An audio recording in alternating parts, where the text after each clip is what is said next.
जय हिंद दोस्तों, आपका स्वागत है हमारे प्लेटफॉर्म में। तो आज की इस वीडियो में हम बात करेंगे जो हाँ नए सीरीज है बेसिक्स ऑफ कंप्यूटर सीरीज। इसके बारे में बात करेंगे कि इस सीरीज में क्या क्या खास होने वाला है और हम किस प्रकार से इसमें जितने भी चैप्टर्स होंगे उसको पढ़ाएंगे। इसके साथ साथ नोट्स का क्या होगा, क्वेश्चंस कितने प्रैक्टिस करवाएंगे। तो जानते हैं सबसे पहले इसमें हम करेंगे क्या। इसमें हम आपको एक आइडिया देंगे, बेसिक नॉलेज ऑफ कंप्यूटर। एक कंप्यूटर को देख के आप समझ सकते हैं कि इसका क्या क्या फंक्शनैलिटी होगा और यह क्या क्या काम कर सकता है। जैसे अगर बात करें तो हमारे उपयोग के अनुसार हमारे पास कंप्यूटर है। जैसे यह भी एक क्या है, कंप्यूटर है। और जो हमारा एक एटीएम मशीन होता है वो भी क्या है, एक कंप्यूटर है। जो हमारा मोबाइल फोन है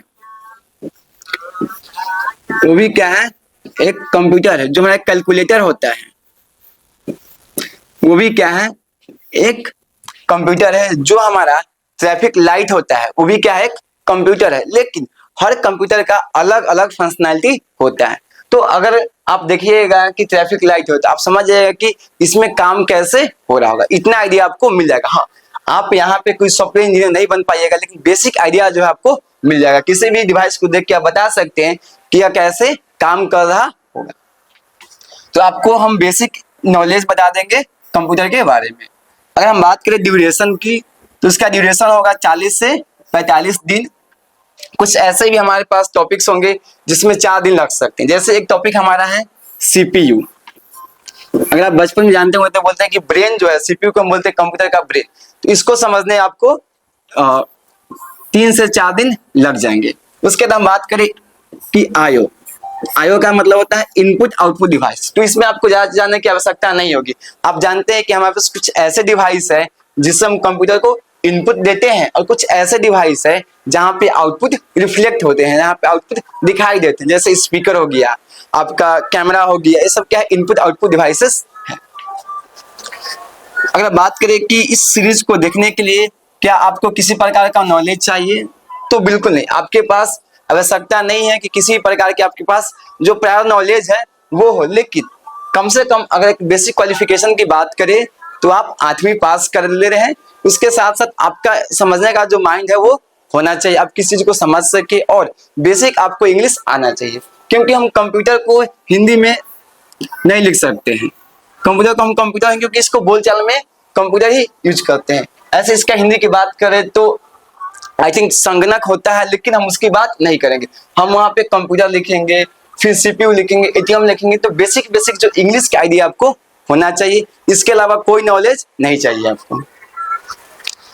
उसके बाद करें तो हम यहाँ पे चैप्टर वाइज थ्योरी जो है वो पढ़ाएंगे। सबसे पहले आपको थ्योरी पढ़ा देंगे, पूरा थ्योरी खत्म हो जाएगा तो थ्योरी के दरमियान भी 1-2 क्वेश्चन डिस्कस करेंगे।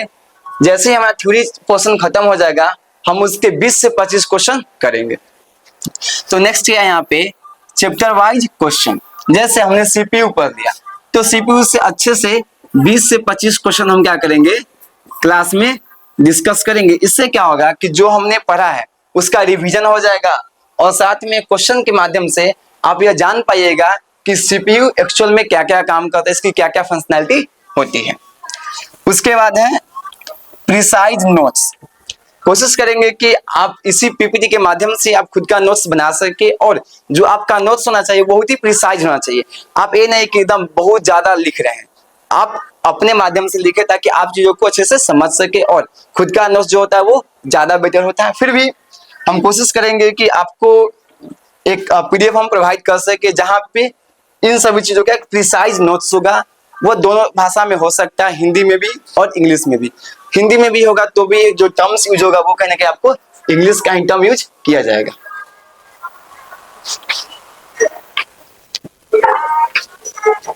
अब हम बात करें कि इसको पढ़ाएगा कौन, तो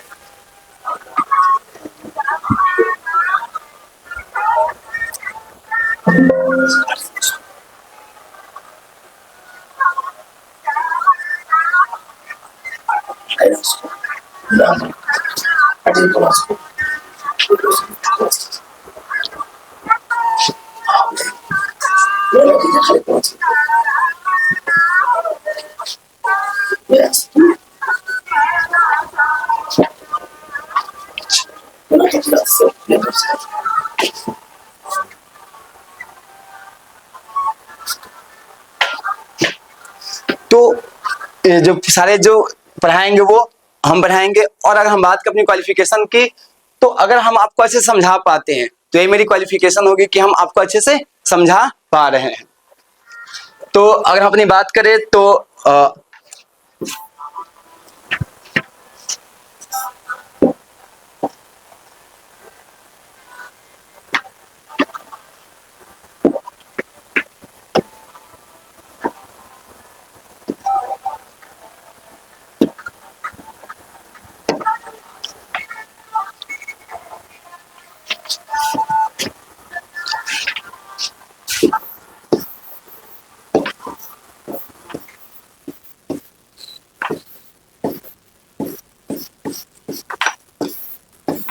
तो अभी हम बीटेक कर रहे हैं कंप्यूटर साइंस इंजीनियरिंग से, लेकिन इससे आपको ज्यादा मतलब नहीं है। मतलब यही है कि जो चीज हमको पढ़ाना है अगर वो हम आपको अच्छे से समझा पा रहे हैं तो ये मेरे लिए बहुत बड़ी बात होगी।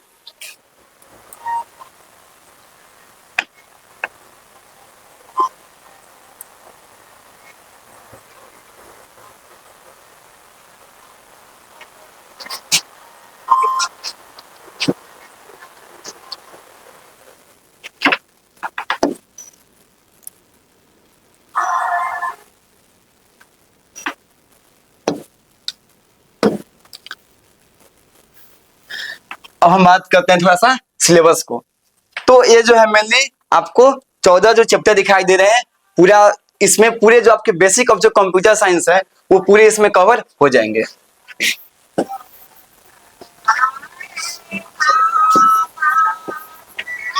अभी थोड़ी सी समस्या हो रही है क्योंकि अभी नया नया हमने स्टार्ट किया है।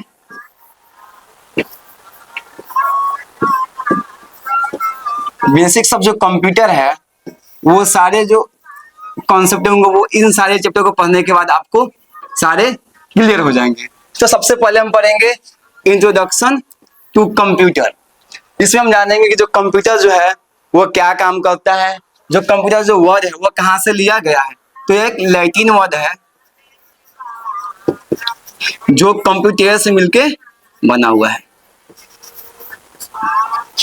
इसके बारे में इन डिटेल हम इस चैप्टर में बात करेंगे। उसके बाद है कंप्यूटर आर्किटेक्चर। आर्किटेक्चर करने का मतलब कि इसका जो बनावट है उसमें कौन कौन से कंपोनेंट्स हैं, उसमें जो हार्डवेयर है वो किस प्रकार के हार्डवेयर का यूज किया जाता है। तो आप जानते हैं कि जो भी कंप्यूटर होता है उसमें एक सीपीयू होता है, उसका जिसमें मेमोरी होता है, उसका जिसमें इनपुट और आउटपुट डिवाइस होते हैं। तो इसमें हम जानेंगे कि सीपीयू का क्या फंक्शनैलिटी होता है, मेमोरी का क्या फंक्शनैलिटी होता है, इनपुट आउटपुट जो डिवाइस होते हैं उसका क्या काम होता है। उसके बाद हम बात करेंगे कंप्यूटर हार्डवेयर के बारे में। इसमें एक सीक्वेंस है, आप देख रहे हैं कि पहले कंप्यूटर के बारे में जाने, उसके बाद कंप्यूटर के मेन कंपोनेंट्स क्या होते हैं उसके बारे में जाने, अब आ गया स्पेसिफिक हम हार्डवेयर के बारे में। तो आप जानते हैं कि जो कंप्यूटर का जो कंपोनेंट्स होता है वो दो होते हैं, एक होता है सॉफ्टवेयर और एक होता है हार्डवेयर। हार्डवेयर को आप छू सकते हैं, टच कर सकते हैं, जैसे आपका कीबोर्ड हो गया, आपका माउस हो गया, ये सब क्या होते हैं, एक हार्डवेयर कंपोनेंट होते हैं। और है कंप्यूटर मेमोरी। अब देखिए मेमोरी का यूज कहाँ पे आता है, तो जब भी किसी चीज को आपको स्टोर करना हो तो हम क्या करते हैं, मेमोरी में उसको स्टोर करते हैं। जैसे ये हमारा जो प्रेजेंटेशन है ये भी क्या है, एक मेमोरी में सेव है, तभी इसको हम यहाँ पे इस जो बोर्ड है उस पे हम ओपन किए हुए हैं। अगर हम ह्यूमन की बात करें तो हमारे पास ब्रेन होता है जहां पे हम चीजों को स्टोर करके रखते हैं। तो जो हमारा कंप्यूटर है उसके पास क्या होता है, मेमोरी होता है जो चीजों को स्टोर करके रखता है। अब आते हैं यहाँ पे डेटा को रिप्रेजेंट करने के लिए। तो जो भी डेटा होते हैं उसको कंप्यूटर में हम कैसे रिप्रेजेंट करते हैं इसके बारे में यहाँ पे जानेंगे। अब हमने क्या किया है, हार्डवेयर के बारे में जान लिया, इतना में हम हार्डवेयर के बारे में जानेंगे। अब आता है सॉफ्टवेयर। अब देखिए सॉफ्टवेयर का काम क्या होता है कि जो भी हार्डवेयर है उससे हमको काम करवाना है तो यहाँ पे हमको एक लैंग्वेज का यूज करना होगा जिसको हम बोलते हैं प्रोग्रामिंग लैंग्वेज, और उसको हम बोलते हैं शॉर्टकट में PL. P stand for programming, L stand for language. तो अगर कंप्यूटर से हमको कोई काम करवाना है तो हमको उसको देना होगा इंस्ट्रक्शन, और वो जो इंस्ट्रक्शन होता है वो हमारा क्या होता है, प्रोग्रामिंग लैंग्वेज के फॉर्मेट में होता है। और यही क्या होता है, सॉफ्टवेयर, जिसको हम देख नहीं सकते हैं लेकिन जो पूरा हार्डवेयर पे कंट्रोल करता है वो क्या करता है, सॉफ्टवेयर ही हमारा करता है। अब आते हैं ऑपरेटिंग सिस्टम। अगर हम बात करें कि ऑपरेटिंग सिस्टम क्या होता है तो इसके बारे में थोड़ा सा हम एक एग्जांपल देते हैं।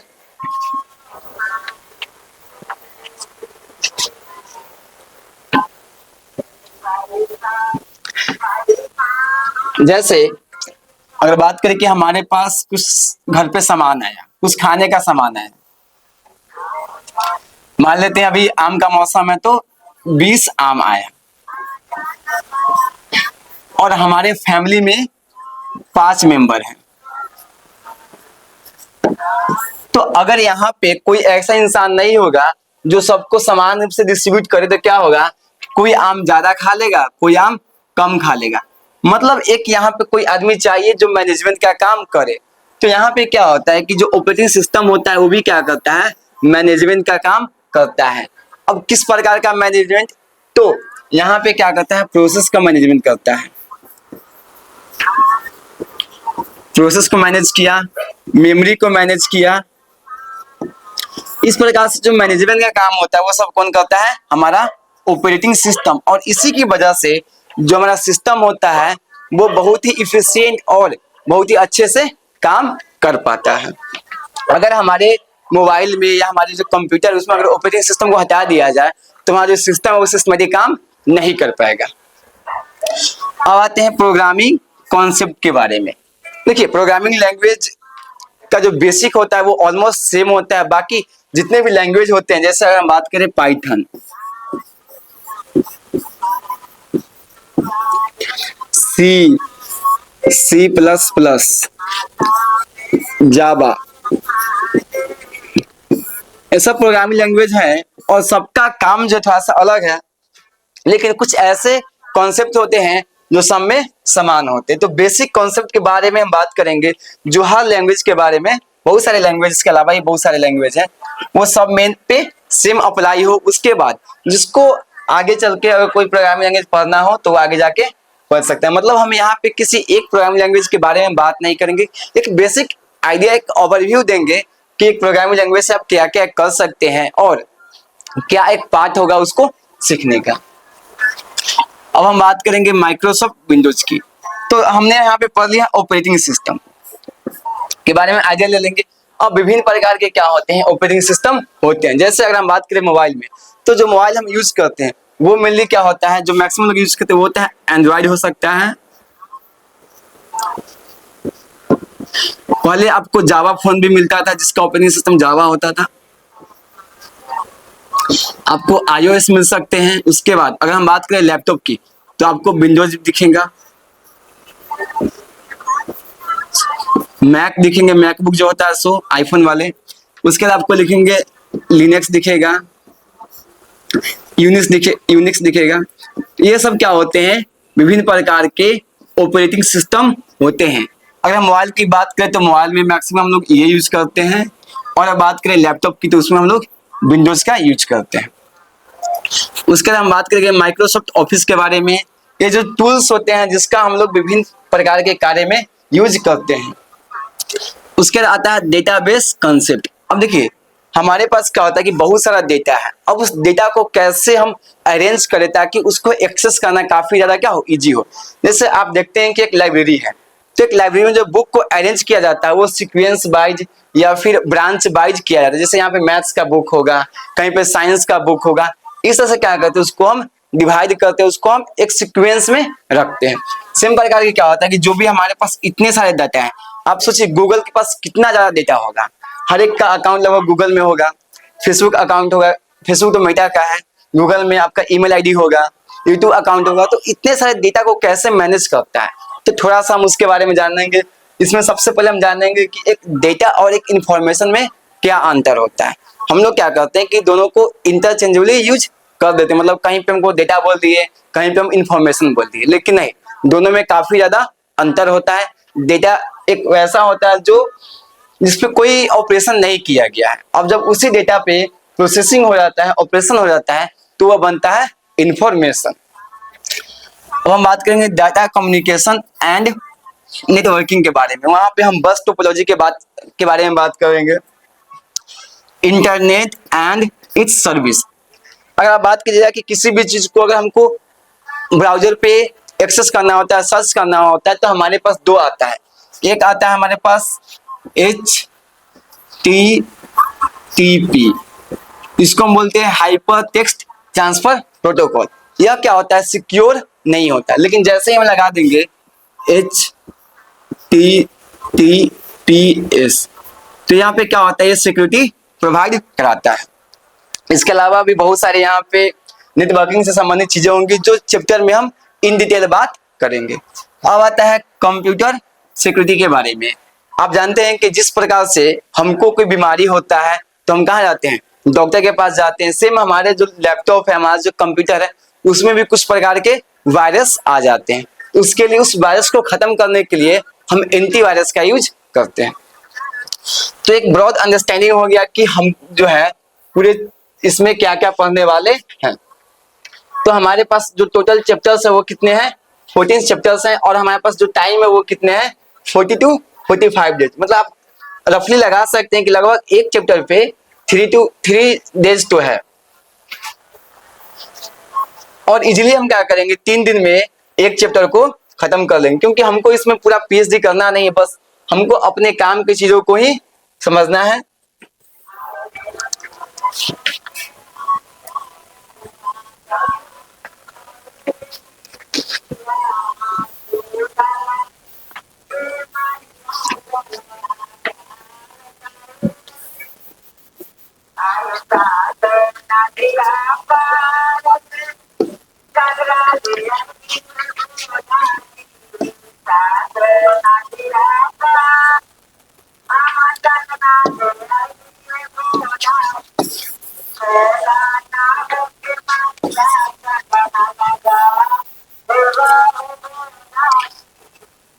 सो सिस्टमैटिक जो है वो चैप्टर 1 इंट्रोडक्शन टू कंप्यूटर जो है वो हम नेक्स्ट वीडियो में स्टार्ट करेंगे। लेकिन थोड़ा सा हम जानते हैं कि जो कंप्यूटर का जो हिस्ट्री है वो क्या है।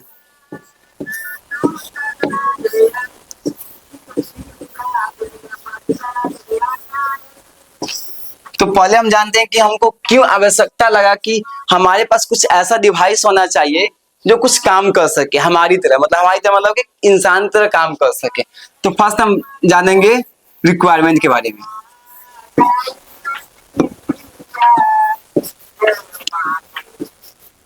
रिक्वायरमेंट को हिंदी में आप बोल सकते हैं कि आवश्यकता।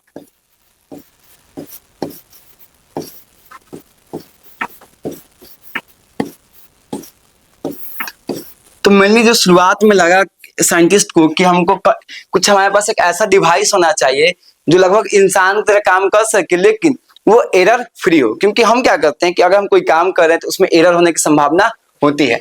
तो बोले कि कुछ ऐसा डिवाइस होना चाहिए जो एरर फ्री हो, या आप बोल सकते हैं कि जो एरर होगा वो मतलब इसमें कोई एरर नहीं होना चाहिए, या बहुत ही कम एरर हो। क्योंकि इन लोगों को कैलकुलेशन करना पड़ता था, और जब इंसान कैलकुलेशन करता है तो क्या होता है, कुछ मिस्टेक होने की संभावना होती है। अगर आपको 2+5 जोड़ना है तो इसके लिए शायद आप कंप्यूटर का यूज ना करें, आप ऐसे ही देख के बता देंगे 2+5 क्या होगा, 7 होगा। सेम चीज अगर बोले कि 2 × 10 तो ये क्या हो जाएगा, आपका 20 हो जाएगा। और सर इसके लिए भी आपको कैलकुलेटर की आवश्यकता नहीं होगी। लेकिन जैसे ही हम आते हैं थोड़ा सा इस प्रकार के कैलकुलेशन में, तो आपको लगेगा शायद इसको आप पेन पेपर पे कर सकते हैं, लेकिन इसकी जो एक्यूरेसी होगी इस पे आपको डाउट हो सकता है। तो आप इसको क्रॉस चेक करने के लिए आप कैलकुलेटर का यूज करते हैं। सेम जो हमारे साइंटिस्ट थे जो रिसर्च कर रहे होते थे, उनको लगा कि हमारे पास कुछ ऐसा डिवाइस होना चाहिए जो क्या करे, एक तो स्पीड में एरर कैलकुलेशन करे और जो वहां पे एरर हो कम से कम हो।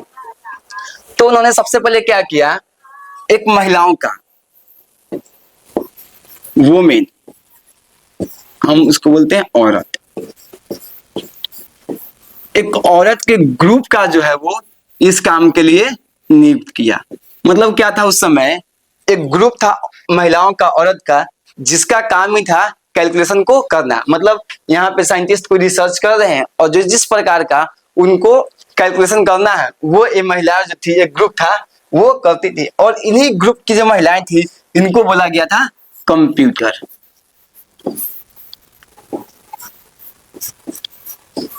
मतलब आज जो हम कंप्यूटर डिवाइस का यूज कर रहे हैं वो पहले क्या था, तो एक इंसान के ग्रुप को हम बोलते थे कंप्यूटर, जिनका काम ही था कैलकुलेशन करना, किनके लिए, जो साइंटिस्ट रिसर्च कर रहे थे उनके लिए।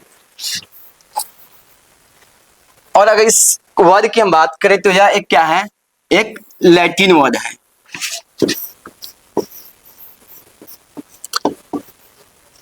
लैटिन वर्ड है, और इसकी जो उत्पत्ति हुई वो ये कंप्यूटर से, मतलब जो कंप्यूटर वर्ड है क्या है, यह एक लैटिन वर्ड है, कंप्यूटर से मिलके बना हुआ है, जिसका मतलब होता है टू थिंक भी बोल सकते हैं उसको, टू कैलकुलेट भी इसको बोलते हैं।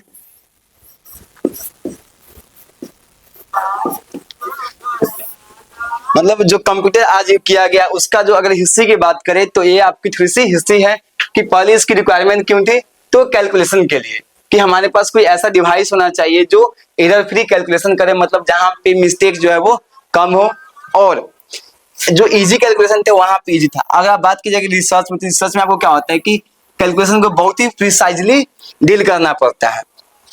जैसे अगर पॉइंट धीरे धीरे धीरे धीरे 598 को अगर मल्टीप्लाई करना हो 0.67892, तो हाई पॉसिबिलिटी है कि अगर इसको ह्यूमन करेगा तो कुछ ना कुछ थोड़ा बहुत एरर आ जाएगा, लेकिन इसी को अगर कंप्यूटर करता है तो एक्यूरेट आंसर देगा, अगर इसके प्रोग्रामिंग और जो टेक्निकल चीजें वो सब सही हो तो ये थोड़ी सी एक आइडिया हो गया, थोड़ी सी हिस्ट्री की बात की है एक कंप्यूटर के बारे में।